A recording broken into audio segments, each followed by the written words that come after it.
आज आपण अशा काही घरगुती टिप्स बघणार आहोत ज्याने तुमची अवघड कामे खूप सोपी होणार आहे. नमस्कार, मी प्राजक्ता घेऊन आली आहे एकदम नवा कोरा आणि नव्या कोऱ्या किचन टिप्स. अशा पद्धतीने जर तुमच्या कपड्यांना कलरचे डाग पडले असेल तर बघा, टर्पेंटाईन म्हणून भेटतं. जिथून आपण कलर आणतो त्या दुकानातच टर्पेंटाईन म्हणून भेटतं, जे आपल्याला कलरमध्ये मिक्स करावं लागतं. कापसाचा बोळा घ्यायचा आणि त्याने अशा पद्धतीने लावायचं, म्हणजे कलर ना हळूहळू निघतो. पण आता किती नाही म्हटलं, हे ऑइल आहे. जसा कलर निघाला तसं लगेच यावरती काय करायचं, पावडर टाकायची. कोणती? जी आपण चेहऱ्यावरती लावतो ती. आणि पटकन हे धुवायला टाकायचं. पावडर टाकल्यानंतर अर्धा तास हे ठेवायचं आणि लगेच तो कपडा धुवून टाकायचा. जे काही तेलकट डाग झालेले असतात, आपण डाग काढल्यानंतर ते क्लीन होतात. त्यानंतर बघा, आता ना बाजारामध्ये खूप सारे मध मिळतात. आता कधी आपल्याला पहिल्या काळात काय व्हायचं, चांगलं मध आपल्याला घरगुती भेटायचं, पण आता तसं भेटत नाही, आपण बाहेरून आणतो. एक चमचा मध एका ग्लासात ठेवायचं. जर मध अशा पद्धतीने खाली सेटल डाऊन होत असेल, मिक्स होत नसेल व्यवस्थित, तर समजून घ्यायचं की हे नैसर्गिक मध आहे, केमिकलवालं नाही आहे. आणि हे आपण पाण्यामध्ये टाकल्याबरोबर जर मिक्स झालं तर समजून घ्यायचं केमिकलवालं आहे. तुम्ही जेव्हा हातावर घेतलं आणि ते खूप चिकट नाही लागलं तर समजून घ्यायचं नैसर्गिक मध आहे. नैसर्गिक मधाला एक सुगंध असतो बघा, नैसर्गिक, त्यामुळे तुम्हाला लगेच समजून जाईल.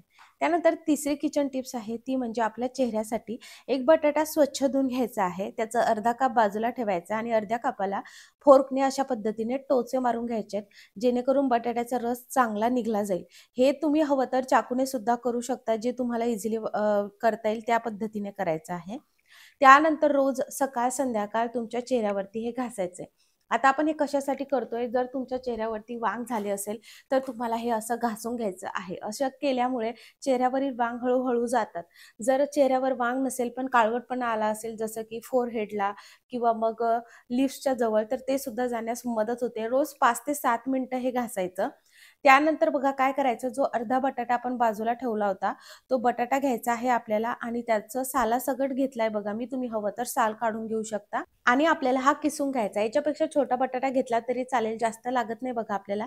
कारण जेव्हाही आपल्याला हे बनवायचं आहे तेव्हा आपल्याला हे फ्रेश बनवायचं आहे. कारण जेव्हा आपण बटाटा तसा ठेवला तर तुम्ही बघणार तो काळपट पडायला लागतो. सो आपल्याला तसं नको आहे. त्यामुळे आपल्याला थोडाच बटाटा घेतला तरीही चालणार आहे. तुम्ही चेहराच नाही तर अगदी तुमची मान सुद्धा काळवंडली असेल, तिथे सुद्धा तुम्ही हे लावू शकता. अंडरआर्म्स काळवंडले असेल तिथे सुद्धा तुम्ही हे इझिली लावू शकता. त्यामुळे तुम्ही एक वेळ खूप सारी बनवलं आणि सगळ्या याच्यासाठी वापर केला तरी सुद्धा चालते. अशा पद्धतीने बघा, आपल्याला पूर्ण अर्धा बटाटा किसून घ्यायचा आहे आणि हा व्यवस्थितरित्या आता याचा रस काढून घ्यायचा आहे. जर बटाट्याला खूप माती असेल तर अशा वेळेस साल काढून घेणं खूप गरजेचं आहे. अशा पद्धतीने रस आपल्याला काढून घ्यायचा आहे. साधारणतः 3 ते 4 चमचे हा रस झालेला आहे. आता बघा, तो रस काढल्यानंतर त्यामध्ये 1 चमचा आपल्याला अलोवेरा जेल टाकायचं आहे. यामुळे तुमची स्किन मॉइश्चराइज राहते, हायड्रेट राहते आणि तुमच्या चेहऱ्याला थंडावा मिळतो. रॉ अलोवेराचा वापर करू नका. जे बाजारामध्ये जेल मिळतं त्याचाच वापर तुम्हाला करायचा आहे. त्यानंतर एक व्हिटॅमिन ईची कॅप्सूल टाकायची आहे. जर तुमची स्किन ही फार सेन्सिटिव्ह असेल किंवा तुम्हाला व्हिटॅमिन ई सूट होत नसेल, तर अशा वेळेस तुम्ही व्हिटॅमिन ईची कॅप्सूल इकडे स्किप केली तरी चालेल. त्यानंतर 1 चमचा मध टाकायचा आणि हे मिक्स करून घ्यायचं आहे. हवं तर जेव्हा आपण बटाट्याचा रस काढतो ते सेटल डाऊन होऊ द्या. त्याच्या खाली जे स्टार्च जमा होतात, वरचं पाणी काढून फेकायचं आणि फक्त स्टार्च घ्यायचे, असंही करू शकता. अगदी चिमूटभर कस्तुरी हळद आपल्याला घ्यायची, जी स्किनसाठी खूप चांगली असते. मी प्रोडक्ट टॅग सुद्धा केलेला आहे किंवा तुम्ही खाली डिस्क्रिप्शनमध्ये सुद्धा चेक करू शकता. व्यवस्थित आता आपल्याला हे असं फेटून घ्यायचंय, मिक्स करायचंय. कारण यामध्ये जे आपण अलोवेरा टाकलं ते मिक्स करण्यास थोडासा प्रॉब्लेम येतो. त्यामुळे 1-2 मिनिट फक्त हे अशा पद्धतीने आपल्याला फेटून घ्यायचंय. आता ही आपली पेस्ट तयार झाली आहे. ही फक्त वन टाइम यूज करायची आणि नंतर तुम्ही डबल फ्रेश बनवायची आहे. हप्त्याभरातून एकदा तुम्ही ही वापरू शकता. कापसाचा बोळा घ्यायचा आहे आणि तुमच्या चेहऱ्याला हे लावायचंय. पण त्याआधी तुम्हाला व्यवस्थितरित्या फेस वॉश करून घेणं खूप गरजेचं आहे. जेव्हा तुम्ही अशी एक लेयर तुमच्या चेहऱ्याला लावता, ती लेयर पूर्ण ड्राय होऊ द्या आणि त्यानंतर पुन्हा तुम्हाला सेम पद्धतीने अप्लाय करायचं आहे. अशा तुम्हाला 2 ते 3 लेयर लावायचे आणि त्यानंतर फेस वॉश करून घ्यायचा आहे. असं हप्त्यातून करायचंय. रोज तुमच्या चेहऱ्यावरती बटाटा घासायचा आहे. हळूहळू चेहऱ्यावर आलेले वांगाचे डाग पूर्ण नाहीसे होतात. पण हे तुम्हाला मात्र डेली करावं लागेल. जर फार वांगाचे डाग असेल तर थोडासा तुम्हाला जे आहे उशीर लागेल, पण रिझल्ट मात्र नक्की येईल. कसले साईड इफेक्ट वगैरे तुम्हाला काहीच होणार नाही. या पद्धतीने वीकेंडला, म्हणजे शनिवार रविवार सुट्टी आहे, त्या दिवशी तुम्हाला हे असं करायचं आहे. तुम्हाला जर काही शंका असतील मला कमेंटमध्ये विचारू शकता. आता बघा तुमच्या आमच्या सगळ्यांच्या घरामध्ये ना खूप झुरळ होतात आणि एकदा झुरळ झाली की तुम्ही बघू शकता खूप नाकीनऊ येतात. बरं रिझल्ट अगदी तुमच्या समोर आहे. चला झुरळ घालवण्याचा एकदम जबरदस्त उपाय तुमच्यासोबत शेअर करणार आहे. तुम्हाला असं पातेलं घ्यायचं आहे जे बिलकुल तुम्ही किचनमध्ये वापरत नाही आहात तसंच बरं का. त्यानंतर त्यामध्ये 1 ग्लास पाणी टाकायचं आहे आणि हे पाणी गरम होण्यासाठी ठेवायचं आहे. एकदम कडकडीत गरम आपल्याला हे पाणी करायचं आहे. आणि जेव्हाही आपण झुरळ रिलेटेड काही उपाय बघतो तर असं भांडं घ्यायचं जे किचनमध्ये आपण यूज करत नाही आणि आपल्याकडे जुनं पुराणं पातेलं वगैरे हे असतंच. तर याला उकळी आलेली आहे बघा. आता आपण गॅस बंद करूयात आणि हे जे आहे हे पाल, झुरळ यासाठी एकदम कारगर असा उपाय आहे. त्यामुळे तुमच्या घरामध्ये जर रात्री पाल येत असेल ना तर तुम्ही हे अवश्य ट्राय करा.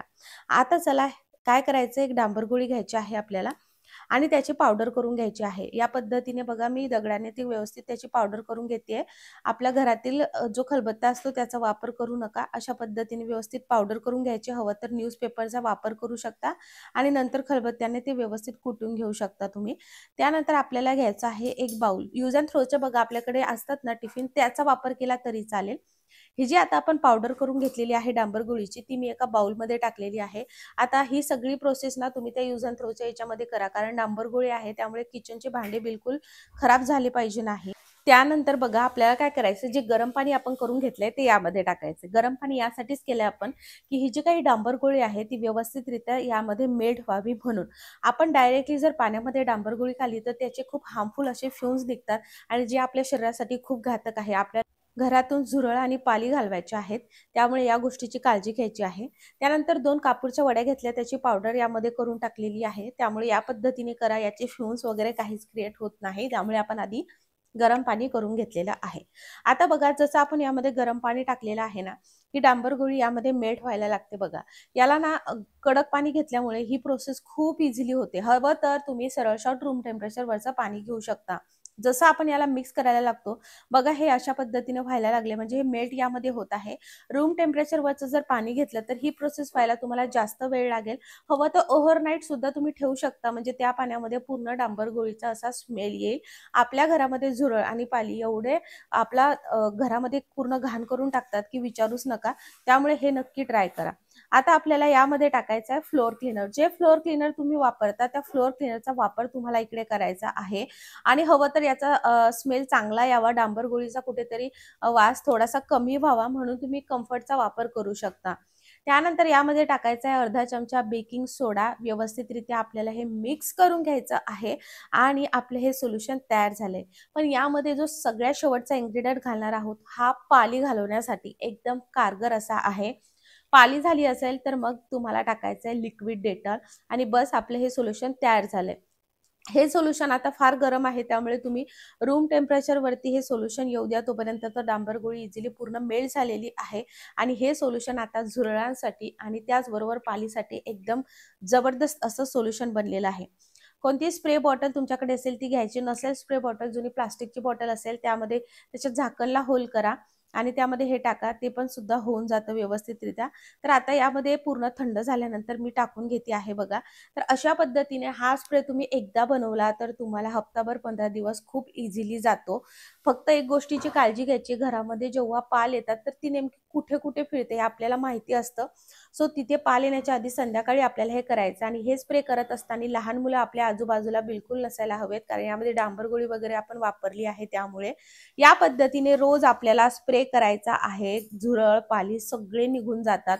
हे असे जे आपले गॅलरीमध्ये असतात मच्छर माशा होतात तिथे सुद्धा असं मारून घ्यायचं आहे आणि जिथे कुठे बघा असं तुम्हाला वाटतं आहे की इथे झुरळ पाली फिरतात तिथे फक्त हा स्प्रे तुम्हाला डेली रात्री झोपण्याच्या आधी करायचा आहे, जेणेकरून तुम्हाला रिझल्ट दुसऱ्या दिवशी नक्की बघायला मिळेल. आणि रात्री बेसिनमध्ये अशा पद्धतीने टाकायचं, किचनच्या बेसिनमध्ये टाकायचं नाही, बाथरूमच्या बेसिनमध्ये टाका. रिझल्ट अगदी तुमच्या समोर आहे. व्हिडिओ आवडल्यास मित्रपरिवारासोबत शेअर करा.